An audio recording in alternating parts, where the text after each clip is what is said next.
Hagwe bon gi benta gari India ichit de kenjoi hadok soham nyau degree Celsius. We bon gi berudo chong ri gi po yung kat wa gi chipai wa em hakapot Pakistan ajan Bikaner Rajasthan. Sedang pen em kam gi ichit de bi rukom. Kat kam video dari de chipai ke BSF hagani katau de Pynyoo gi hadok kat wan chit de sdieh papot hau chyiap.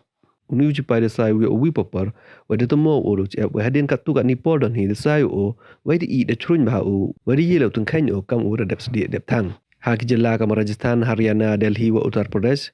Ke Meteorological Department berbana ke red alert. Hei to wa ichit wa dau pteng hagi ni ars ni wan. Hei wa hajot por Bikaner wa pilani. Ye ku ichit 6 degree Celsius.